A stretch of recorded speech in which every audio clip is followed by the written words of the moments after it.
ನಮಸ್ಕಾರ ವೀಕ್ಷಕರೇ, ಇಂದಿನ ಟಾಪ್ ಅಪ್ಡೇಟ್ ನೋಡೋಣ. ಹೌದು ವೀಕ್ಷಕರೇ, ಇಂದಿನ ವಿಡಿಯೋದಲ್ಲಿ ನಿಮಗಾಗಿ ಭಾರಿ ಮಹತ್ವದ ಅಪ್ಡೇಟ್ಗಳು ಬಂದಿದೆ. ಯುದ್ಧದ ಹೊಸ ಬೆಳವಣಿಗೆ, ಎಲ್ಪಿಜಿ ಗ್ಯಾಸ್ ಬಳಕೆದಾರರಿಗೆ ಹೊಸ ನಿಯಮ ಜಾರಿಗೆ, ಗೃಹಲಕ್ಷ್ಮಿ ಮತ್ತು ಬಿಪಿಎಲ್ ಕಾರ್ಡ್ ಇದ್ದರೆ ಮಹತ್ವದ ಅಪ್ಡೇಟ್, ಸರ್ಕಾರದಿಂದ ಬಂದ ಹೊಸ ಮುಖ್ಯ ಮಾಹಿತಿ, ಇಂದಿನ ಗೋಲ್ಡ್ ಹಾಗೂ ಸಿಲ್ವರ್ ಬೆಲೆಗಳಲ್ಲಿ ಭಾರಿ ಏರಿಳಿತ, ಇವೆಲ್ಲ ಸಂಪೂರ್ಣವಾಗಿ ನೋಡೋಣ.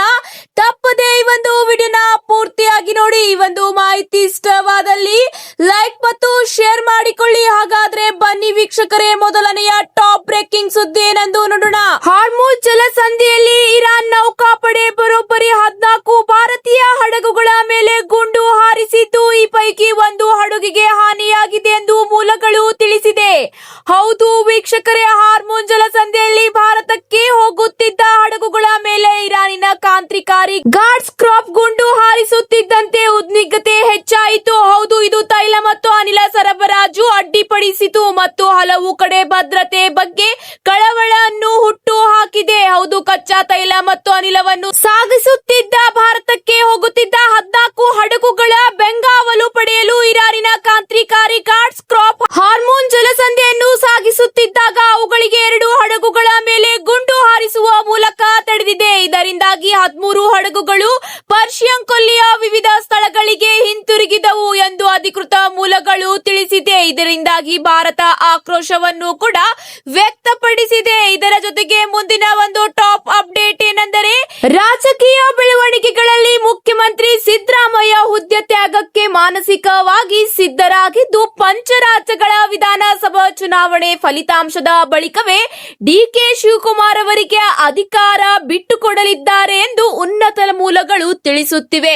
ಹೌದು ವೀಕ್ಷಕರೇ, ಅಧಿಕಾರ ಹಂಚಿಕೆಯ ಬಗ್ಗೆ ತೆರೆಮನೆಯಲ್ಲಿ ನಾನಾ ಬಗೆಯ ರೀತಿಯ ಕಸರತ್ತುಗಳು ಈಗ ನಡೆಯುತ್ತಿವೆ. ಉಪಮುಖ್ಯಮಂತ್ರಿ ಡಿಕೆ ಶಿವಕುಮಾರ್ ಅವರು ಸಿದ್ದರಾಮಯ್ಯನವರ ಬೆಂಬಲಿಗರನ್ನೆಲ್ಲ ಗುರಿಯಾಗಿಸಿ ನಿರಂತರ ರಾಜಕೀಯ ಕಾರ್ಯಾಚರಣೆ ನಡೆಸುತ್ತಿದ್ದಾರೆ.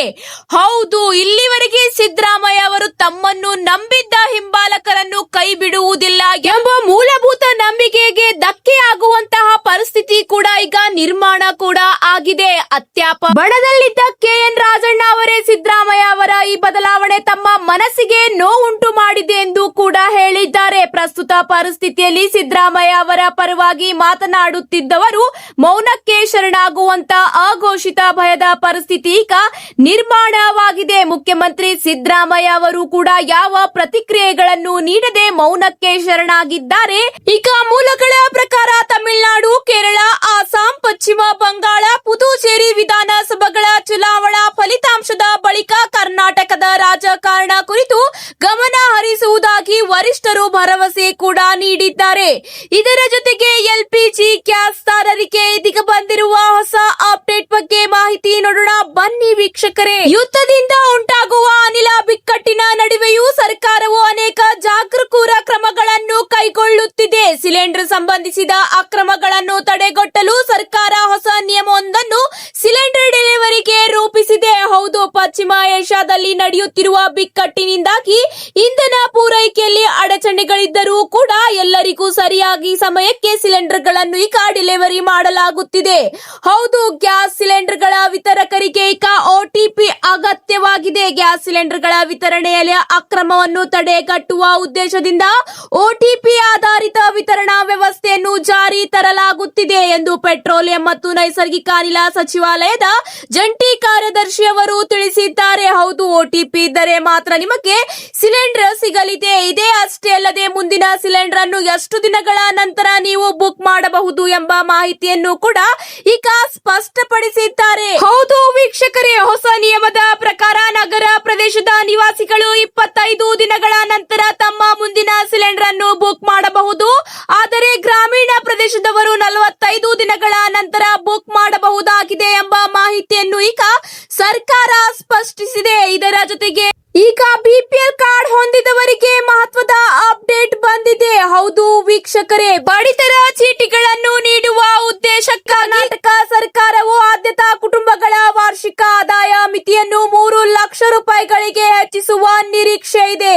ಪ್ರಸ್ತುತ ಪಡಿತರ ಚೀಟಿಗಳನ್ನು ಹೊಂದಿರುವ ಆದ್ಯತಾ ಕುಟುಂಬಗಳಿಗೆ ವಾರ್ಷಿಕ ಮಿತಿ 1.2 ಲಕ್ಷ ರೂಪಾಯಿಗಳು ಇದೆ. ಆಹಾರ ಮತ್ತು ನಾಗರಿಕ ಸರಬರಾಜು ಸಚಿವ ಕೆಎಚ್ ಮುನಿಯಪ್ಪ ಪರವಾಗಿ ವಿಧಾನಸಭಾ ಪ್ರಶ್ನೆಯೊಂದರಲ್ಲಿ ಈ ಒಂದು ಪ್ರಶ್ನೆಗೆ ಉತ್ತರಿಸಿದ್ದು, ಶೀಘ್ರವೇ 3 ಲಕ್ಷ ರೂಪಾಯಿವರೆಗೆ ಆದಾಯ ಮಿತಿಯನ್ನು ಹೆಚ್ಚಿಸಲಾಗುವುದು ಮತ್ತು ಅರ್ಹರಿಗೆ ಹೊಸ ರೇಷನ್ ಕಾರ್ಡ್ ಕೂಡ ವಿತರಣೆ ಮಾಡಲಾಗುವುದು ಎಂಬ ಮಾಹಿತಿ ತಿಳಿಸಿದ್ದಾರೆ. ಹೌದು ವೀಕ್ಷಕರೇ, ಕರ್ನಾಟಕದಲ್ಲಿ 1.24 ಕೋಟಿ ಕುಟುಂಬಗಳು ಬಿಪಿಎಲ್ ಕಾರ್ಡ್ಗಳು ಹೊಂದಿವೆ. ಇವುಗಳಲ್ಲಿ ಕೇಂದ್ರವು 1.09 ಕೋಟಿ ಅರ್ಹ ಕುಟುಂಬಗಳು ಗುರುತಿಸಿದ್ದು, ಹೆಚ್ಚಿನ ಕುಟುಂಬಗಳು ಪಡಿತರ ಚೀಟಿಯನ್ನು ಪಡೆಯಲು ಕಾರಣವೆಂದರೆ ಈ ಕಾರ್ಡ್ಗಳು ವಿಳಾಸ ಮತ್ತು ಆದಾಯ ಪುರಾವೆ ಸೇರಿದಂತೆ ಬಹುತೇಕ ಎಲ್ಲದಕ್ಕೂ ಆಧಾರವಾಗಿವೆ. ಆರೋಗ್ಯ ಸೌಲಭ್ಯಗಳನ್ನು ಕೂಡ ಪಡೆಯಲು ಸಹ ಈ ಕಾರ್ಡ್ಗಳನ್ನು ಬಳಸಲಾಗುತ್ತಿದೆ ಎಂದು ಸಚಿವರು ತಿಳಿಸಿದ್ದಾರೆ. ಅತಿ ಶೀಘ್ರದಲ್ಲೇ ಅನರ್ಹ ಕಾರ್ಡ್ಗಳನ್ನು ರದ್ದುಪಡಿಸಿ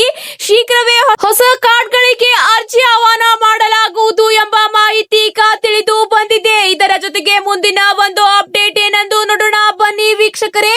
ಗೃಹ ಲಕ್ಷ್ಮಿ ಯೋಜನೆ ಕುರಿತು ಹೊಸ ಅಪ್ಡೇಟ್ ಎಂದೇ ಹೇಳಬಹುದಾಗಿದೆ. ಗೃಹ ಲಕ್ಷ್ಮಿ ಯೋಜನೆಯ ಫಲಾನುಭವಿಗಳಿಗೆ ಈಗ ಒಂದು ದೊಡ್ಡ ಶಾಕಿಂಗ್ ಸುದ್ದಿ ಬಂದಿದೆ. ಕೆಲವರಿಗೆ ಪೇಮೆಂಟ್ ತಾತ್ಕಾಲಿಕವಾಗಿ ನಿಲ್ಲಿಸಲಾಗಿದೆ. ಹೌದು ವೀಕ್ಷಕರೇ, ಇದಕ್ಕೆ ಕಾರಣ ದಾಖಲಾತಿಗಳ ಪರಿಶೀಲನೆ ಮತ್ತು ತಪ್ಪು ಮಾಹಿತಿ ನೀಡಿದವರಿಗೆ ಹಣ ಬಂದಿಲ್ಲ ಎಂದು ಈಗ ಸ್ಪಷ್ಟಪಡಿಸಲಾಗಿದೆ. ಸರ್ಕಾರ ಹೇಳುವಂತೆ ಎಲ್ಲಾ ದಾಖಲಾತಿಗಳು ಸರಿಯಾಗಿದ್ದರೆ ಹಣ ಮತ್ತೆ ಬಿಡುಗಡೆಯಾಗುತ್ತದೆ. ಆದ್ದರಿಂದ ನಿಮ್ಮ ಬ್ಯಾಂಕ್ ಮತ್ತು ಆಧಾರ್ ಡೀಟೇಲ್ಸ್ ಚೆಕ್ ಮಾಡಿಕೊಳ್ಳಿ ಎಂದು ಸೂಚನೆ ಕೂಡ ನೀಡಿದೆ. ಇದೆ ಅಷ್ಟೇ ಅಲ್ಲದೆ ಮೃತ ಫಲಾನುಭವಿಗಳ ಬ್ಯಾಂಕ್ ಖಾತೆಗಳಿಗೆ ಜಮಾ ಮಾಡಲಾದ ಗೃಹಲಕ್ಷ್ಮಿ ಹಣವನ್ನು ಮರಳಿ ಪಡೆಯಲು ಸರ್ಕಾರವು ಸಕ್ರಿಯ ವಸೂಲಾತಿ ಅಭಿಯಾನವನ್ನು ಪ್ರಾರಂಭಿಸಿದ್ದು, ನಿಯಂತ್ರಣಗಳನ್ನು ಬಿಗಿಗೊಳಿಸಲು ಮತ್ತು ಜೀವನ ಪ್ರಮಾಣ ಪತ್ರವನ್ನು ಸಲ್ಲಿಸುವುದು ಕಡ್ಡಾಯಗೊಳಿಸಲು ಕ್ರಮ ಕೈಗೊಳ್ಳುತ್ತಿರುವುದರಿಂದ ಈಗ ಬರೋಬ್ಬರಿ ಬಹುತೇಕ ಖಾತೆಗಳಿಗೆ ಗೃಹ ಲಕ್ಷ್ಮಿ ಹಣ ಬರುವುದಿಲ್ಲ ಎಂಬ ಮಾಹಿತಿ ತಿಳಿಸಲಾಗಿದೆ. ಅರ್ಹರಿಗೆ ಮಾತ್ರ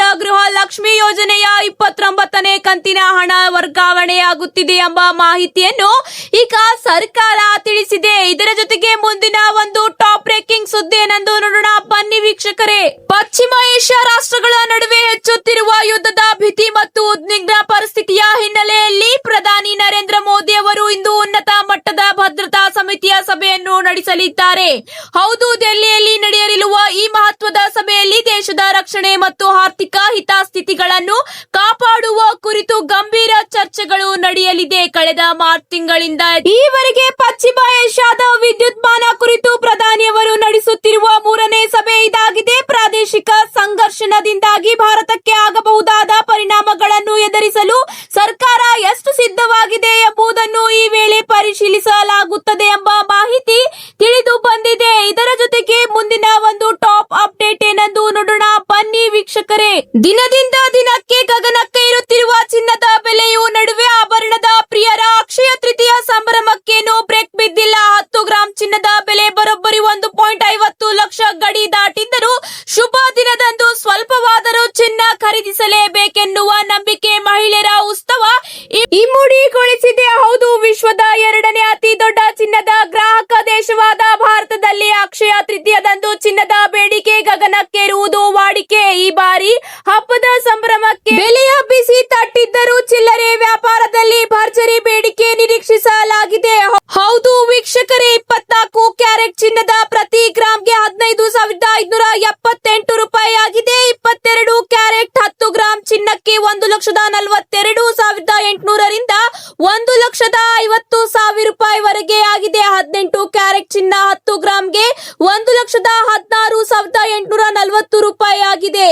ಇತ್ತೀಚೆಗಷ್ಟೇ ಒಂದು ದಿನ ಕೆಜಿಗೆ 15,000 ರೂಪಾಯಿ ಏರಿಕೆ ಕಂಡು ಆಘಾತ ಮೂಡಿಸಿದ್ದ ಬೆಳ್ಳಿ ಇದೀಗ ಸ್ಥಿರವಾಗಿದ್ದು ಪ್ರತಿ ಕೆಜಿಗೆ 2,75,000 ರೂಪಾಯಿನಂತೆ ಮಾರಾಟವಾಗುತ್ತಿದೆ. ಇದೇ ಅಷ್ಟೇ ಅಲ್ಲ, ಇಂದಿನ ಪೆಟ್ರೋಲ್ ಮತ್ತು ಡೀಸೆಲ್ ಬೆಲೆ ಅಪ್ಡೇಟ್ ಕೂಡ ನೋಡೋಣ. ಸುಮಾರು 103 ರಿಂದ 104 ಪ್ರತಿ ಲೀಟರ್ಗೆ ಕರ್ನಾಟಕದಲ್ಲಿದೆ. ಹೌದು ವೀಕ್ಷಕರೇ, ಡೀಸೆಲ್ ಬೆಲೆ 90.9 ರಿಂದ 91.6 ಪ್ರತಿ ಲೀಟರ್ಗೆ ಕರ್ನಾಟಕ ಡೀಸೆಲ್ ಬೆಲೆ ಇದ್ದು, ಇತ್ತೀಚೆಗೆ ಪೆಟ್ರೋಲ್ ಮತ್ತು ಡೀಸೆಲ್ ಬೆಲೆಗಳಲ್ಲಿ ಯಾವುದೇ ದೊಡ್ಡ ಬದಲಾವಣೆ ಇಲ್ಲ. ಬೆಲೆಗಳು ಸ್ಥಿರವಾಗಿದೆ. ಜಾಗತಿಕ ಯುದ್ಧ ಪರಿಸ್ಥಿತಿಯಿಂದ ಕ್ರೂಡ್ ಆಯಿಲ್ ಬೆಲೆ ಏರಿದರೂ ಭಾರತದಲ್ಲಿ ಬೆಲೆ ಹೆಚ್ಚಳವಾಗಿ ಆಗಿಲ್ಲ. ಇವತ್ತಿನ ಪ್ರಮುಖ ಸುದ್ದಿಗಳು ಇಷ್ಟೇ. ಈ ಮಾಹಿತಿ ನಿಮಗೆ ಉಪಯೋಗವಾದರೆ ವಿಡಿಯೋವನ್ನು ಲೈಕ್ ಮಾಡಿ, ನಿಮ್ಮ ಸ್ನೇಹಿತರೊಂದಿಗೆ ಶೇರ್ ಮಾಡಿಕೊಳ್ಳಿ. ನಮ್ಮ ಚಾನೆಲ್ ಅನ್ನು ಸಬ್ಸ್ಕ್ರೈಬ್ ಮಾಡಿಲ್ಲ ಅಂದ್ರೆ ಈ ಕೂಡಲೇ ಸಬ್ಸ್ಕ್ರೈಬ್ ಮಾಡಿಕೊಳ್ಳಿ. ತಪ್ಪದೆ ಮತ್ತೆ ಹೊಸ ವಿಡಿಯೋದಲ್ಲಿ ಸಿಗೋಣ. ಧನ್ಯವಾದಗಳು.